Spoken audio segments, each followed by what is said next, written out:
अब लेते हैं विषमांगी मिश्रण।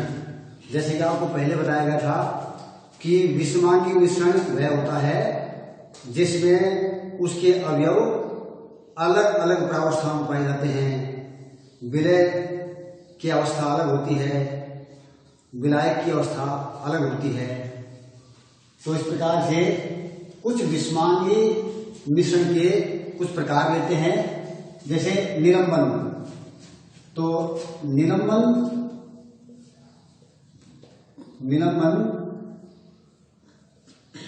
एक विषमांगी मिश्रण है। इसमें विलय पदार्थ के कण विलायक में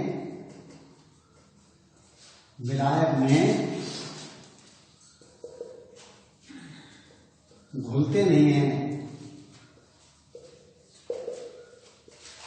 बल्कि निलंबित रहते हैं। निलंबित का मतलब तैरते रहते हैं।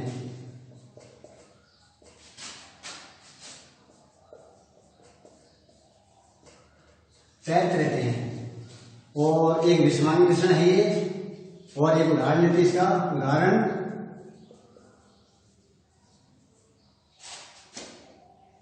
गेहूं का आटा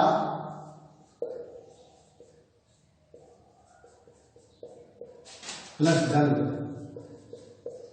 एक तो ये हो गया, ये एक प्रकार का ये जो मिश्रण है ये विलंबन है। निलंबन है ये निलंबन मिश्रण।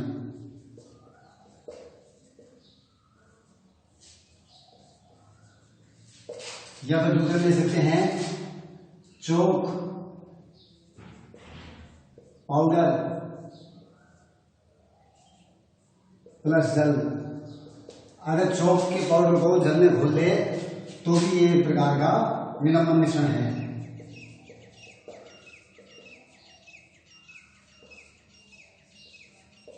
तीसरा हमने दो उदाहरणों द्वारा देखा। अगर चौक को पानी में घोलेंगे तो उसके कण पानी में बीच बीच में तैरते रहेंगे, पूरी तरह नहीं घुलेंगे। इसी तरह यदि हम कोई आटा लेकर के और पानी में घोलना चाहें तो उसके कण भी बीच बीच में तैरते रहेंगे। या चौक के कण या गेहूं के आटे के कण हैं, ये ठोस अवस्था में रह जाते हैं, जबकि जल है वो द्रवावस्था में है। अर्थात दोनों अवस्थाएं अलग अलग होगी। विलय ठोस अवस्था में है या विलायक द्रवावस्था में है। इस प्रकार से विषमांगी मिश्रण हो गया। अब लेते हैं निलंबन के गुणधर्म। निलंबन के गुणधर्म यानी निलंबन जो होता है मिश्रण, उसके क्या गुणधर्म है। पहला, यह एक विषमांगी मिश्रण है। निलंबन में कण आंखों से देखे जा सकते हैं। आंखों से देखे जा सकते हैं। और अगली बात, यदि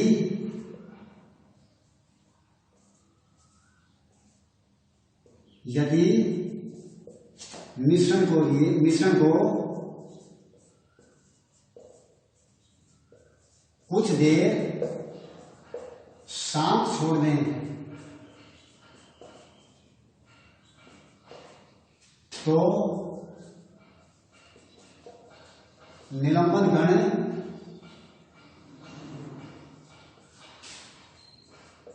नीचे जमा हो जाते हैं, पेंदे में जमा हो जाते हैं।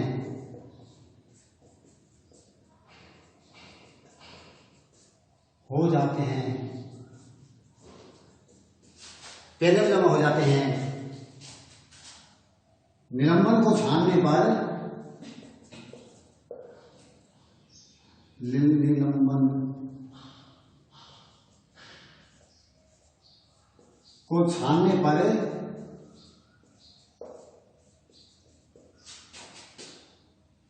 विलय पदार्थ के कण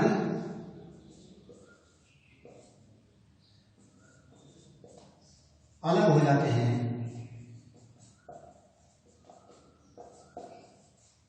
यानी तो छानने पर ये अलग हो जाते हैं। तो इस प्रकार से, और यदि निलंबन मिश्रण में प्रकाश को प्रभावित करें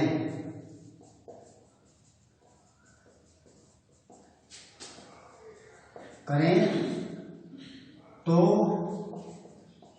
निलंबन कण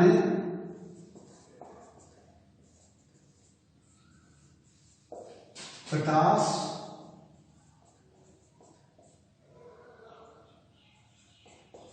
को फैला देते हैं,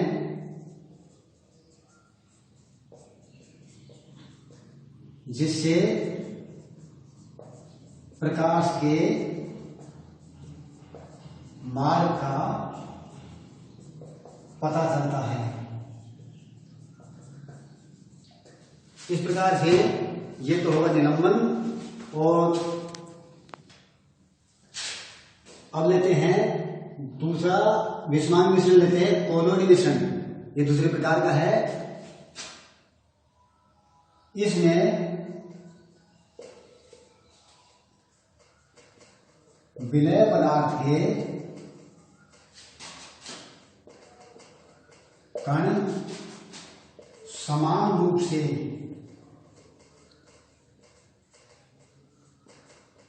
विलायक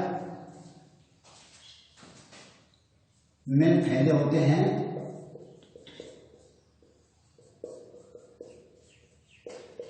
ऐसा लगता है कि मिश्रण समांगी है,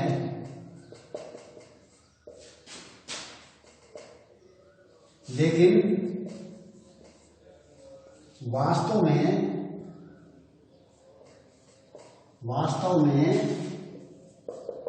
मिश्रण विषमांगी होता है। उदाहरण,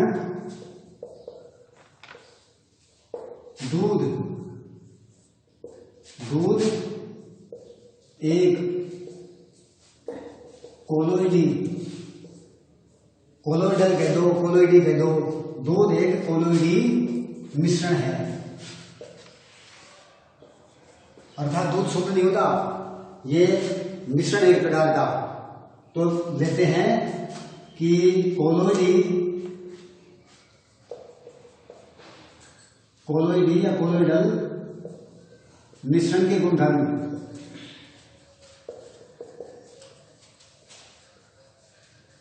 क्या क्या गुण होते हैं? नंबर 1, यह एक विषमांगी, यह भी विषमांगी मिश्रण है।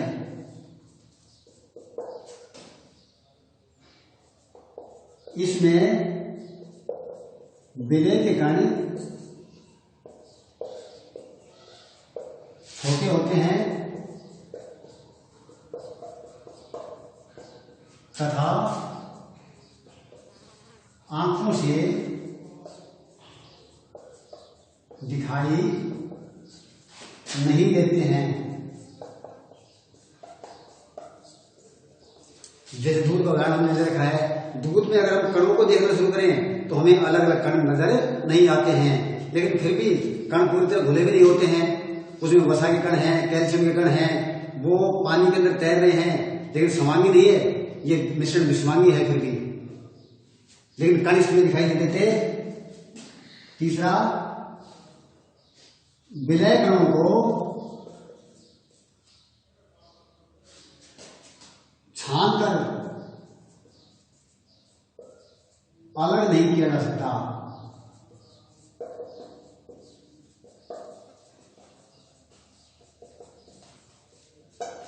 इसमें इस मिश्रण को शांत रखने पर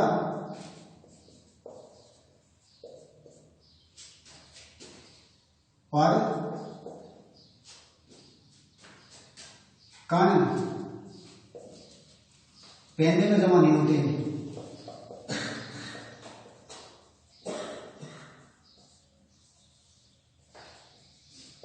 नहीं होती।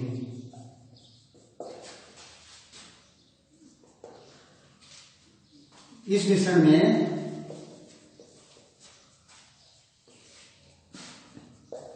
प्रकाश को प्रभावित करने पर प्रकाश को प्रवाहित करने पर कोलोइडी कण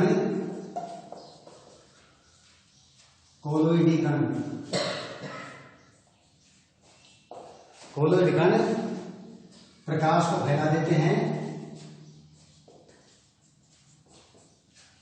को फैला देते हैं, जिससे प्रकाश के मार्ग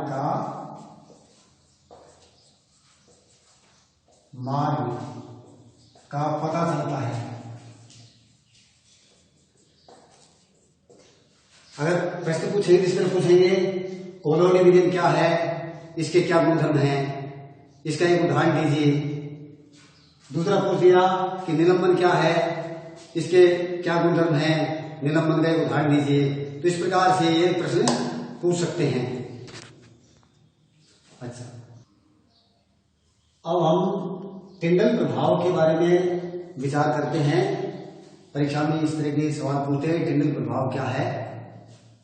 कोलोइडी विलयन जिसके बारे में अभी हमने पढ़ा था, जैसे कि दूध, चाय, तो कोलोइडी मिश्रण में कोलोइड के जो कण होते हैं वो आकार में छोटे होते हैं, विलेय पदार्थ के कण छोटे होते हैं विलायक में।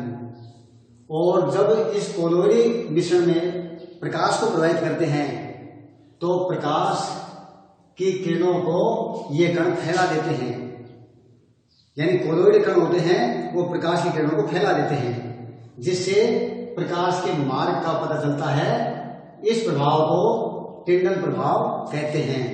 ये प्रभाव हमने घरों पर देखा भी है। हमारा जो वायु है उसमें वायु के एक समांगी मिश्रण है, लेकिन जब उसमें धूल के कण मिले होते हैं तो धूल के कण चूंकि ठोस होते हैं तब ये विषमांगी मिश्रण कहलाता है। तो जब किसी कमरे में सुबह या शाम के समय किसी खिड़की में से थोड़ा सा प्रकाश किसी छेद में से आता है और कमरा बंद है, कमरे में अंधेरा है, तो हम देखते हैं कि प्रकाश की एक धारा सी आती हुई दिखाई देती है। कमरा बंद होना चाहिए, उसमें अंधेरा होना चाहिए, खिड़कियां बंद हो और खिड़की में से किसी सुराग में से सूर्य का प्रकाश आ रहा हो तो उस प्रकाश की हमें एक धारा सी दिखाई देती है और उसमें कणों को हम उड़ता हुआ भी देख सकते हैं। तो ये एक टिंडल प्रभाव है। इस प्रकार से अच्छा, कई बार सर्दी के दिनों में जब सुबह सुबह प्रातःकाल कोहरा अधिक होता है, गाड़ियों की लाइटें जलती हैं, तब भी हमने देखा है कि गाड़ियों की लाइटों का जो प्रकाश होता है वो एक धारा के रूप में हमें दूर तक दिखाई देता है। यह भी एक टिंडल प्रभाव है, क्योंकि उस समय जो हमारा वातावरण होता है वो एक तरह का कोलोइडी वातावरण हो जाता है। अब उसके बाद लेते हैं मिश्रण के घटकों को उनसे अलग करना। अभी तक हमने कक्षा 6, 7, 8 में पढ़ा है कि मिश्रण होते हैं, उसमें उसके जो अवयव होते हैं, उसमें मिले हुए पदार्थ होते हैं, उनको पृथक करने से क्या लाभ होते हैं। तो हमने पढ़ा है कि इन अवयवों को अलग करने से ये पदार्थ उपयोगी हो जाते हैं। जैसे गेहूं में से कंकर अलग करने पर गेहूं उपयोगी हो जाते हैं, दाल में से कंकर अलग करने पर दाल उपयोगी हो जाती है, आटे में से जो होता भूसी छानने पर वो अधिक उपयोगी हो जाता है। अब हम 9वीं कक्षा में थोड़ा इसको अलग से पढ़ेंगे, थोड़ा अलग विधियां पढ़ेंगे हम इसकी। तो पहला है पृथक्करण की विधियों में पहले विधि देंगे वाष्पीकरण। जैसे स्याही के घटकों का पृथक्करण। जो हमारी स्याही होती है पेन में डालने की मार्कर आदि में, वो एक प्रकार की डाई होती है, एक प्रकार की डाई होती है। उसमें ठोस पदार्थ के कण भी होते हैं, जिन्हें रंगों के कण भी होते हैं, और जल की मात्रा भी होती है। वो एक प्रकार का विषमांगी मिश्रण है। अब उसको पृथक कैसे कर सकते हैं? एक बीकर लेंगे और बीकर में जल भरते हैं, और जल के बीकर के मुंह के ऊपर एक वाच गिलास ढक देते हैं। वाच गिलास यानी जो घड़ी का डायल होता है, उस तरह का कांच का एक छिछला सा पात्र होता है, जिसमें हम थोड़ी सी स्याही की बूंदें डाल देंगे और बीकर के जल के ऊपर उसको बीकर के मुंह पे ढक देते हैं। क्योंकि वाच गिलास को सीधा ही आग पर गर्म करने पर वह टूट सकता है, तो बीकर के जल को गर्म करेंगे, इससे वाच गिलास भी गर्म हो जाता है। वाच गिलास में स्याही की कुछ बूंदें इसमें डाल देंगे और बीकर को गर्म करते रहेंगे, जिससे वाच गिलास भी गर्म हो जाएगा बीकर के साथ साथ। और इसमें जो स्याही है उसमें से जो जल है वो वाष्पित होने लगेगा और जल की वाष्प बन जाएगी, और वाच गिलास को फिर धीरे धीरे करके ठंडा कर देंगे। कब ठंडा करेंगे? जब सारे जल की वाष्प बन जाए और फिर कुछ भी जल नहीं बचे बिल्कुल भी, तब इसको ठंडा कर लेंगे। और ठंडा करने के बाद में इसमें हम एक प्रकार का रंग प्राप्त करते हैं। तो इस तरह से स्याही में से जल और रंगों को हम अलग कर लेते हैं। और दूसरी विधि लेते हैं पृथक्करण की, एक अन्य विधि। ये विधि है अपकेंद्रण। विधि का नाम है अपकेंद्रण। दूध से क्रीम का पृथक्करण।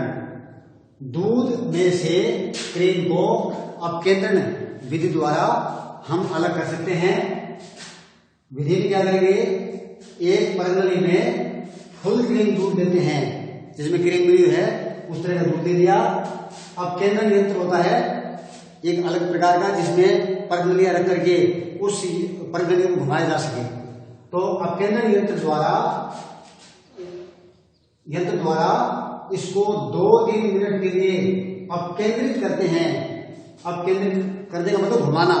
इन परनलियों को उसमें अपकेंद्रण मशीन में रख करके, यंत्र में रख करके और 2-3 मिनट के लिए घुमाते हैं, अर्थात अपकेंद्रित करते हैं। तो जो भारी कण होते हैं वो तो नीचे आ जाते हैं, और जो हल्के कण होते हैं वो ऊपर तैरने लगते हैं। जैसे क्रीम के कण हल्के होते हैं तो ये ऊपर तैरने लगते हैं, और इस प्रकार क्रीम का पृथक्करण हो जाता है। तो दूध से क्रीम का पृथक्करण इस प्रकार से हम अपकेंद्रण यंत्र द्वारा कर सकते हैं। अब ये अंश के अन्य उदाहरण भी हैं। इसी विधि का प्रयोग प्रयोगशालाओं में भी किया जाता है। जैसे रोगियों के मूत्र की जांच करना है, उनके खून की रक्त की जांच करना है, तो वहां की जो लेबोरेटरी हैं, प्रयोगशालाएं हैं, वहां पर रक्त व मूत्र के जांच के लिए नमूने ले लिए जाते हैं, और इस तरह परनलियों में भर करके और अपकेंद्रण यंत्र में लगा करके और अपकेंद्रण विधि से उनकी जांच की जाती है। भारी कण नीचे बैठ जाते हैं, हल्के कण ऊपर आ जाते हैं, और इससे उनका विश्लेषण कर लेते हैं।